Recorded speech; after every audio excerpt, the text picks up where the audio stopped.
Wider when you're falling and through that. Say again, I couldn't hear you.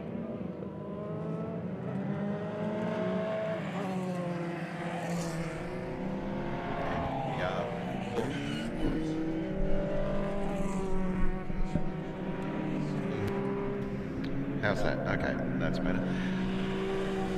Queensland Sports Car Championship coming out for their final race of the weekend, sadly. There's been a little bit of a shuffle in the order with the races, how they've been set up today. And we now have a double length Queensland Sports Car race coming up. Rob Cook joins us once more. Thanks, Mark.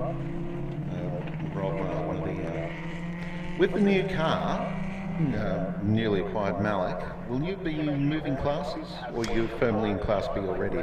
Firmly in Class B. The car is quicker than the driver at the moment, and so hopefully we can, once I win the car, we'll look at Class B. Hopefully, eventually knock on the door of Class A, but we'll see what happens there. A little bit of development to go, and just getting my backside a bit used to the bottom of the car, I think. So.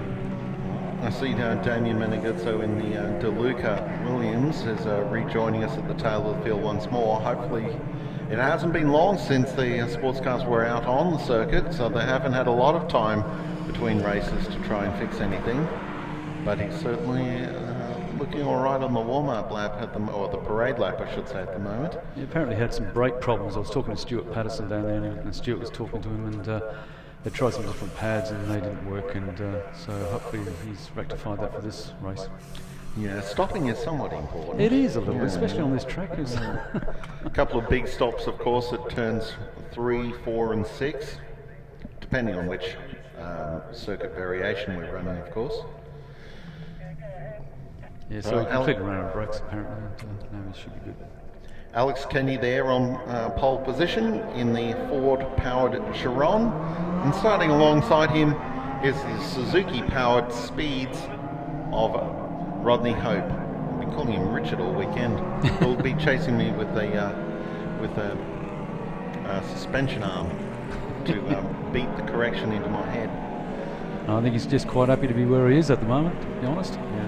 Grid 3 is being taken up by the Mark 20 Malik of Richard Croston. Now, third place is fairly rare air for Richard, so he should be enjoying it. Yeah, I think so. And is that Peter in fourth? It would be, yeah. Peter Hill? In the Yamaha-powered Bull Ant Mark 7. I think you'll find Damien coming through the ranks, though, yes. Assuming everything's all's well with his car. Comfortably second fastest. Don Miles is coming up for his he's on third. Yep. There we go. The little lime-coloured Formula Jedi. So, yes. The featherweight. The tiny little race car, but nonetheless quite effective. Stick one helium balloon on it and it'll take off. I thought we weren't trying to create lift on race cars. That's right. Downforce being more important. Yeah, he's got that, but one little adjustment, I think he'd be doing 10,000 metres up in the air. Nothing of it. Of course, the Michael Ciccatelli, who brought that Formula Jedi out from England,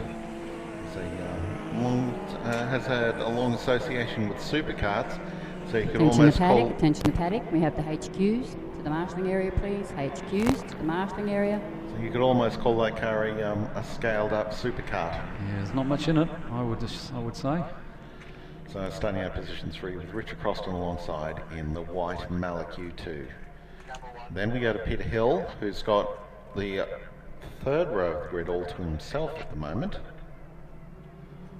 Trying to think who finished 5th in the previous race that's missing from this grid. I think it was Peter, wasn't he? He ended up 5th. Yeah, well, we're underway. And as you suggested, then Damien Meneguzzo, we'll see on screen, there he is already picking up 3 grid positions. He's overtaken Trefine, Mackay and Ben Croft, actually, who's not made a good start in the PRB. That's who should have been in grid 6, actually, Ben Croft. So that's the car. That's the reason why there was a vacant spot in the grid, because Ben Croft chose to start from the rear field. And Don Miles challenging Richard Croston there down at turn 4. Yeah, as good as the little Yamaha engine in that Formula Jedi is in the horsepower stakes, you'd expect U2 Malik to be able to. Well, Damien Meneguzzo is up in the 4th position now. He's just disposed of Richard Croston. But we sit back with our race leader here. Alex Kenny has taken the opportunity to skip away in the early running. And it looks as though that Rodney Hope's gone with him, actually. Oh, it's a bit of a...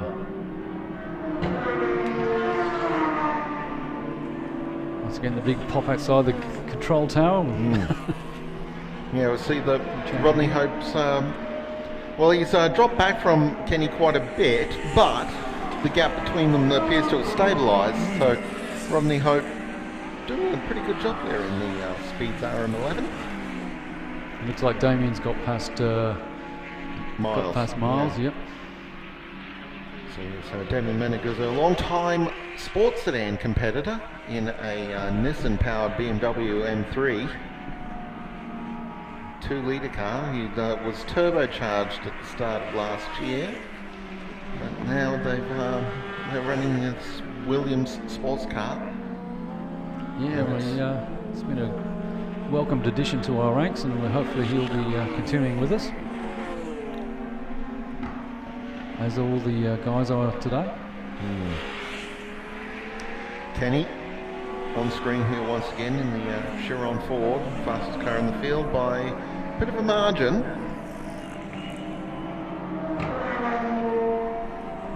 Across the start finish he goes.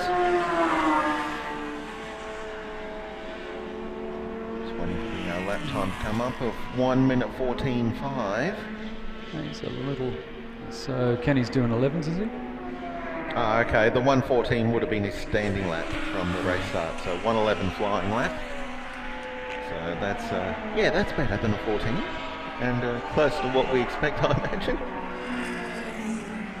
Certainly got this. Yeah, it'd be interesting to. I guess if Alex was brave enough to jump in with a V8 supercar field, he'd be right up the front with that car in those sort of times. They're only just here, of course, so I'm struggling to remember at the moment where pole position was for the V8 supercars. What's the record? Is it a 9 something or other for a V8? I'm not sure that they've got into the 9s. I can look that up fairly easily, but my computer's in front of you at the moment, right? Oh. I'm not going to touch it. Because everything might shut down. So we see Ben Croft on screen here in the little PRB. Half Sydney-based car, half South African PRBs. If memory serves, they're named for... I've forgotten it. Peter Buren. That sounds familiar.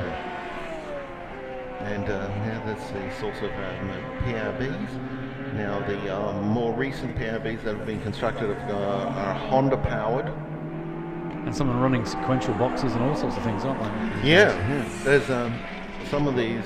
There's been a variety of upgrades which have come sort of pretty thick and fast. Yeah, I think some of the guys from Sydney come up here every now and again, and the PRB club. Yeah, there is a national series. It was, when did I see that most recently? It was on a larger race meeting. I'm trying to remember. They might have been on at the V8 Supercar round down at Winton earlier in this year. Alex is making taking a large lead now. Starting to stretch his legs a little bit. Yeah, it's out to just under 8 seconds. No, sorry, I should say over 12 seconds. He picked up 4 seconds on that lap on Rodney Hope. That's a nice little dice at the back, though. Yes. The hoping that the Vision can pick up that battle for sixth position. Just trying to see at the moment. Well, one of our cameras can pick up that battle for sixth.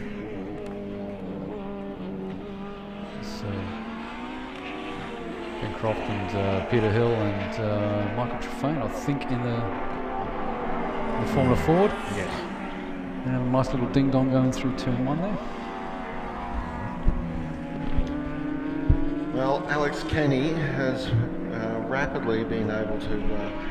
He's one of the fastest sports car drivers in the country nowadays. Sports cars not as big as what they once were. They've the sports car field has gone along with a constrained, shall we say, engine capacity style of formula. Certainly, Alex Kenny's car is as big as you tend to get these days with the 2-litre, and is outside, and even that is outside the regulations for some series. Except for Phil's car, which is the V8 version of Radical, the 2.7. But yeah, you're right. The 2-litre is probably as big as it's going to get. Yeah, once upon a time here in Australia, we had some big V8 powered sports cars, names like Kaditsha, and there was Terry Hook's Lola. That was a very rapid car indeed. And that's 30 years ago now.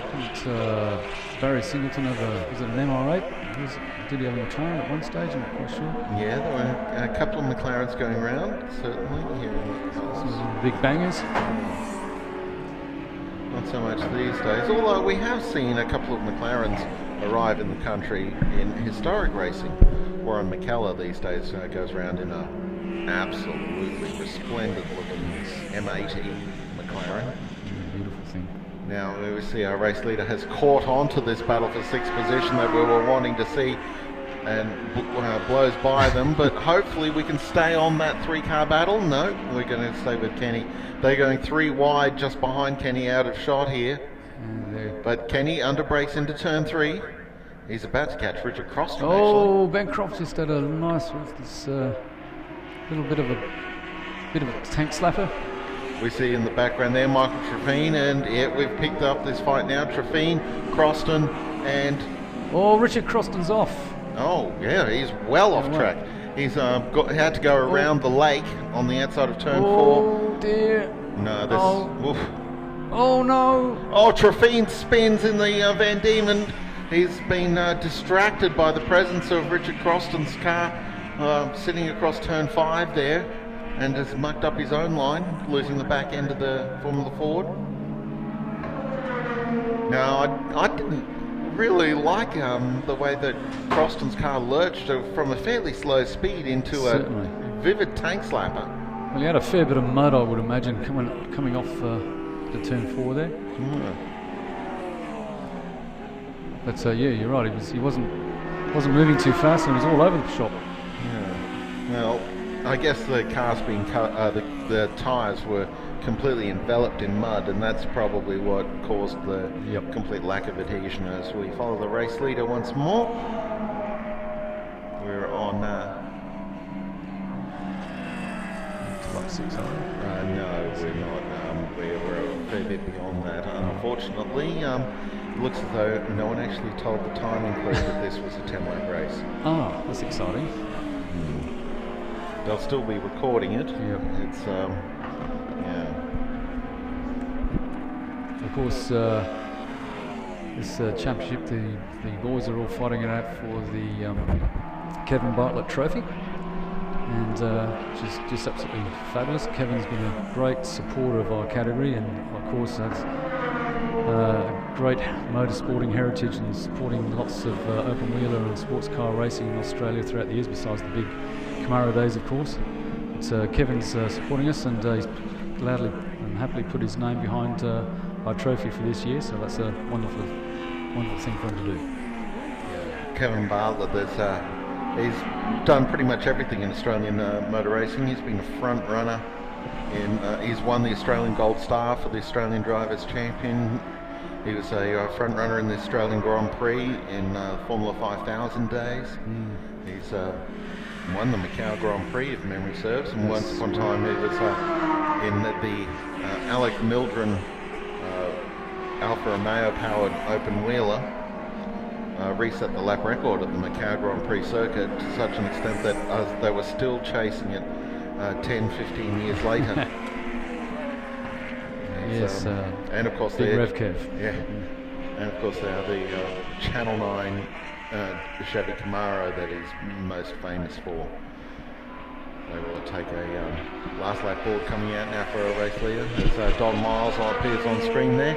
Miles sitting in 4th position. He's keeping in company there with Damien Maneguzzo. They're 3rd and 4th on track at the moment. They're coming up to lap Richard Croston, who's down in 8th position.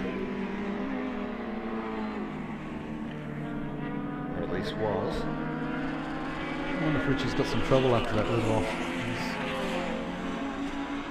Seems to be travelling okay. Yeah, Been caught by Don Miles again. I think he's been lapped, obviously. Yes. Yeah. Miles is, well, he's unfortunately lost a bit of ground going through turn 5 there, getting around Richard Croston, so that's unfortunately hurt his chances with just 1 lap remaining of being able to get into 3rd. And over on the far side, it looks like Peter Hill and Ben Croft are still at it. Ben's got a little bit more horsepower on the straight. Our race leader is in the final turn. He's coming down to the checkered flag now. And here he comes, and Alex Kenny is going to take the race win. And there he is, flashed across the line. Winners are grinners, and he's clean sheeted the weekend, has Alex Kenny, 3 starts, 3 wins. His points are looking pretty good. Yeah, well, he was a fair bit behind in the Class A point score, but with a clean sheet today and a complete lack of opposition, he should be back into the lead of Class A. Sure, the other Class A guys will be back with a vengeance next meet. So have to wait quite some time before Rodney Hope comes around. Here he is, now to take 2nd position in the Speeds RN11. Well, I thought he was imminent. As Peter Hill crosses the line, there's a lap down, and Rodney Hope there is across the line in 2nd position in the background as we look at Peter Hill and Ben Croft. There's Hope. Oh, Miles has stopped on the last lap. Where is that? That's back straight. Oh, my goodness. Actually, he's backwards. That's the exit of turn 2. Or is that, no, it's Lake Straight. It's entry to turn 4. Oh dear. It's just stopped. Something's broken, obviously. Oh dear. Well, he was in line to finish in 4th position.